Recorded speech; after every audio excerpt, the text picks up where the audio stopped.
is another technique that I call the totalitarian tiptoe. It's another perceptual mind manipulation technique. And that works like this. You are at A, and you know that your agenda is going to take the world to Z. But you know if you go from A to Z in too big a leap, the changes in society are going to be so fundamental that many people are going to look up from the game show and the sport, and they're going to say, what's going on? Ethel, what's going on here? Look what they're doing. So you don't go in big leaps. You use the totalitarian tiptoe. You go as fast as you can, but not so fast that people start to see the pattern and realize that it's all connected. So you'll go from A to B, and maybe go to D if you can get away with it, and so on. But all the time, you're moving towards this Z goal, which is total human control.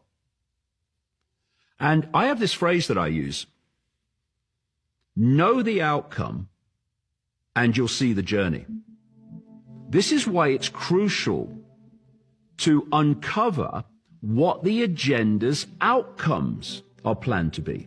Because once you know that, you can see the stepping stones, the totalitarian tiptoe to those outcomes. If you don't know what the outcomes are planned to be, then all these events just appear random.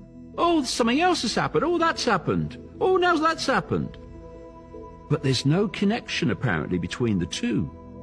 But if you know what the outcome is planned to be, know the outcome, and you'll see the journey, because you'll see that these events, through problem, reaction, solution not least, are using the excuses to push us on to those outcomes.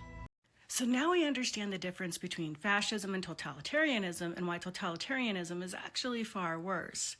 It's time to talk now about the 4 phases of totalitarianism, because totalitarianism doesn't begin with tanks or prisons. It begins quietly when truth itself becomes negotiable.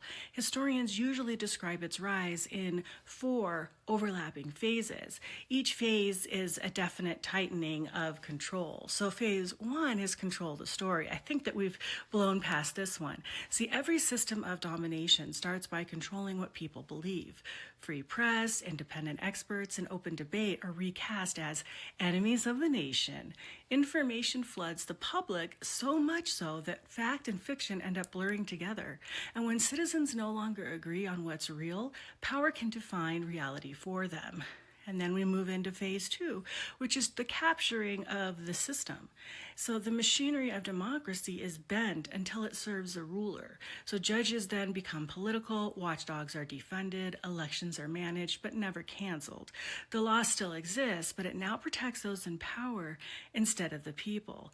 This is the stage where loyalty replaces legality. We've definitely hit that. Then there's phase 3, which is when you're in fascism, and that's ruling through fear. See, once institutions are loyal, fear keeps them obedient. Security forces act without names or accountability, and we're definitely there.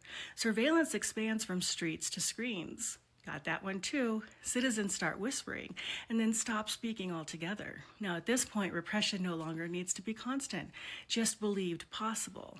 And then you hit phase 4 when you're in total control or totalitarianism.